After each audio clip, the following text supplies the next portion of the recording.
ایک ایسی وادی جو جنوں، پریوں، بھوتوں، دیو اور عجیب الخلقت مخلوق کے متعلق جانی جاتی ہے۔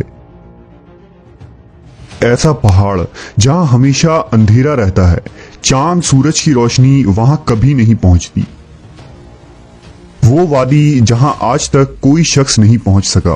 کیا یہ وادی جنوں کا دیس ہے یا کسی اور دنیا میں جانے کا کوئی پر اسرار راستہ؟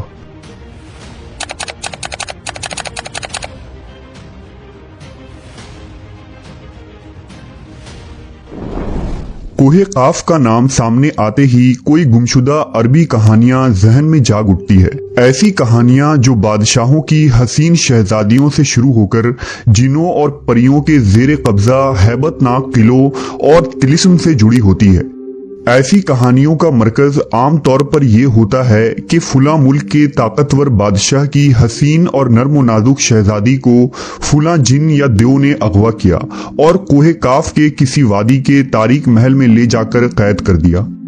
اس طرح کی کہانیاں ہندوستان، ایران اور عرب علاقوں کے افسانوی اور ادبی کتابوں میں اہم مقام رکھتی ہے۔ تحریری شکل میں موجود ہونے کے علاوہ یہ داستانیں سینہ بسینہ روایتوں کی شکل میں بھی منتقل ہوئی ہیں۔ جبل قاف یا کوہ قاف مشرقی وسطی اور عربوں کے مشہور افسانوں میں ایک افسانوی پہاڑی سلسلے کا نام ہے۔ اسلامی روایتوں میں کوہ قاف کو جنوں کا وطن کہا جاتا ہے جسے خدا نے چمکتے زمرد سے بنایا ہے، جبکہ ایرانی روایتوں کے مطابق یہ علاقہ شمالی قفقاز کے علاقوں میں تھا، جس علاقے کو انسانوں کے کسی حکومت نے بھی آج تک قبضہ کرنے سے ناکام رہا، کیونکہ قدیم علم نے ان بلند پہاڑی علاقوں کو اسرار میں ڈھانپ رکھا تھا۔ کوہ قاف دراصل ایک طویل پہاڑی سلسلہ ہے۔ یہ زمین کا سب سے دور دراز مقام کہا جاتا ہے، جو داستانوں میں زرتشت کی زمین اور سیمرغ نامی پرندے کی وجہ سے مشہور ہے۔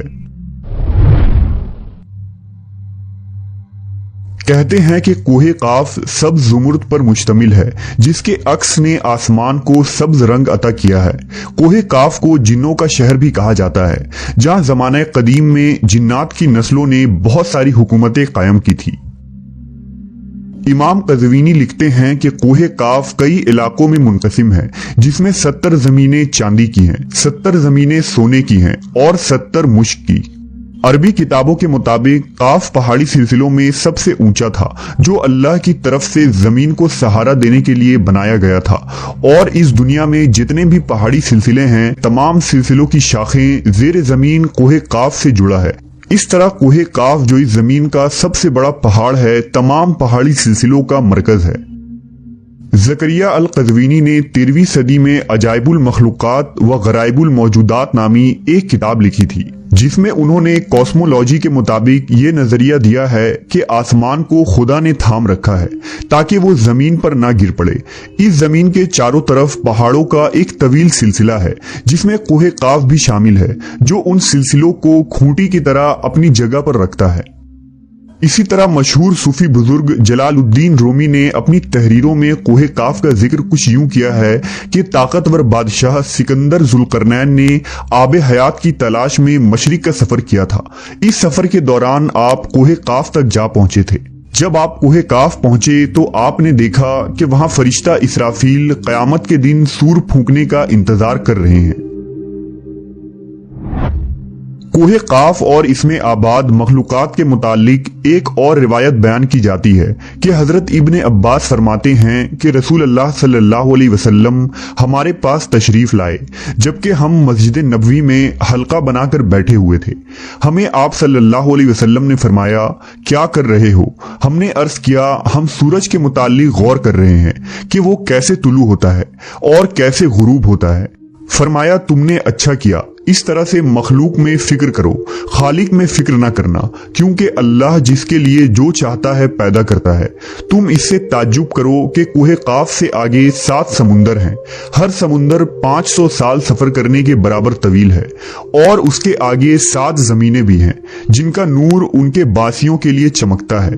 اس کوہ قاف کے آگے 70,000 مخلوقات ہیں جو اڑتی ہیں، ان کو پرندوں کی شکل میں پیدا کیا گیا ہے۔ یہ مخلوق اور ان کا بچہ پیدا ہوتے ہی ہوا میں اڑنے لگتے ہیں۔ یہ اپنی تسبیح کی ادائیگی میں ذرہ برابر وقفہ نہیں کرتے۔ ان کا کھانا بھی ہوا ہے، ان کا پینا بھی ہوا ہے، ان کا لباس بھی ہوا ہے، ان کے برتن بھی ہوا کے ہیں۔ وہ یہ نہیں جانتے کہ اللہ نے حضرت آدم کو پیدا کیا ہے، اور نہ ابلیس کو جانتے ہیں، اور نہ ہی ابلیس کی اولاد کو جانتے ہیں۔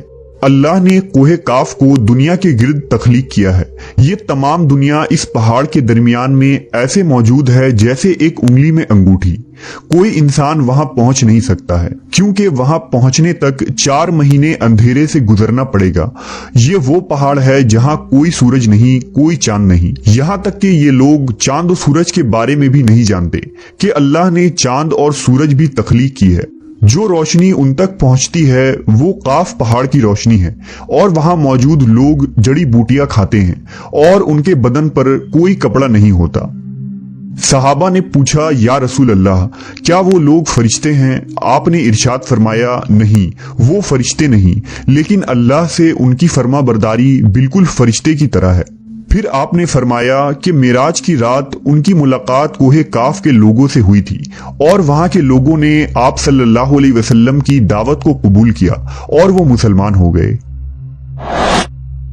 صوفیہ کرام کے نزدیک دراصل کوہ کاف اس زمین میں موجود کوئی پہاڑ نہیں، بلکہ کوہ کاف سے مراد عالم مثال میں واقع وہ پہاڑی سلسلہ ہے جو بذریعہ کشف اولیاء کرام کے مشاہدے میں آتے ہیں، جیسا کہ خواجہ فرید الدین عطار جیسے صوفیہ نے اس تصور کا مشاہدہ کیا ہے۔ طریقت میں کوہ کاف کو شعور کا ایک دائرہ اور مرید کا حد سمجھا جاتا ہے، جسے پا کر بندہ فنا فی اللہ کے درجے تک پہنچ جاتا ہے۔ بہت سارے لوگوں کا یہ ماننا ہے کہ یہ لفظ قاف کسی چیز کی مرکز کو ظاہر کرتا ہے، اور یہ لفظ اتنا مقدس ہے کہ قرآن میں پوری ایک سورہ کا نام سورہ قاف ہے، جو اس کوہ قاف پہاڑ کی طرف اشارہ کرتا ہے۔ اس سورہ میں اللہ کی وحدانیت، موت اور زندگی کا نظریہ پیش کیا گیا ہے۔ کوہ قاف جغرافیائی اعتبار سے ہماری اس زمین میں کہاں موجود ہے، اس کے متعلق مختلف نظریات پائے جاتے ہیں۔ زیادہ تر مورخین کا اس بات پر اتفاق ہے کہ عربی داستانوں کی کوہ قاف دراصل موجودہ روس میں قفقاز یعنی ماؤنٹ کوککس نامی ایک پہاڑی سلسلہ ہے۔ یہ علاقہ یورپی روس میں بحر اسود اور بحر قزوین کے درمیانی حصہ ہے، جس میں آرمینیا، آذربائیجان، داغستان، روس اور چیچینیا جیسے ملک شامل ہے۔ یہ علاقہ قدرتی حسن سے مالا مال ہے، جہاں جانوروں اور پرندوں کی بے شمار اقسام پائی جاتی ہیں۔ جھیلیں، آبشاریں اور چھوٹے چھوٹے چشمے دیکھ کر ایسا معلوم ہوتا ہے گویا جنت زمین پر اتر آئی ہے۔ یہاں انسانی آبادی بہت ہی کم ہے۔ یہ پہاڑی سلسلہ ایشیا کو یورپ سے جدا کرتا ہے۔ اگر کوہ قاف کو خلائی سیٹلائٹ سے دیکھا جائے تو یہ علاقہ سفید پٹی جیسا نظر آتا ہے، جبکہ بعض محققین کا خیال ہے کہ کوہ قاف انٹارکٹیکا کے ان ویران اور برفیلے علاقے میں موجود ہے جو ہمیشہ بادلوں اور اندھیروں سے ڈھکا ہوتا ہے، جبکہ کچھ لوگ قدیم دور کے اٹلانٹس سٹی کو ہی کوہ قاف قرار دیتے ہیں، جو کسی بڑے عذاب کی وجہ سے تباہ ہو چکا ہے۔ جدید فزکس کی نئی دریافت یعنی ڈائمینشنز بھی کوہ قاف کو سمجھنے میں آسانی پیدا کر سکتی ہے۔ دراصل فزکس کی جدید تحقیق کے مطابق ہماری اس کائنات میں کل 11 ڈائمینشنز وجود رکھتے ہیں، جبکہ ہم انسان صرف 3 یا 4 ڈائمینشنز میں زندگی گزار رہے ہیں، کیونکہ ہم ٹائم اور اسپیس کے قید میں زندگی گزارتے ہیں۔ ان مزید 6 ڈائمینشنز میں کتنے ستارے، سیارے اور دنیا آباد ہیں، اس کا علم صرف اللہ تبارک و تعالیٰ کو ہی ہے۔ محققین کے مطابق ارواح کی دنیا، عالم برزخ اور جنت و جہنم انہی ڈائمینشنز میں موجود ہیں جن میں انسان موت کے بعد داخل ہوتا ہے۔ ممکن ہے کہ کوہ قاف بھی انہی 11 ڈائمینشنز میں سے کسی ایک ڈائمینشن میں موجود ہو، جہاں نسل انسانی کا قدم رکھنا ناممکن ہے۔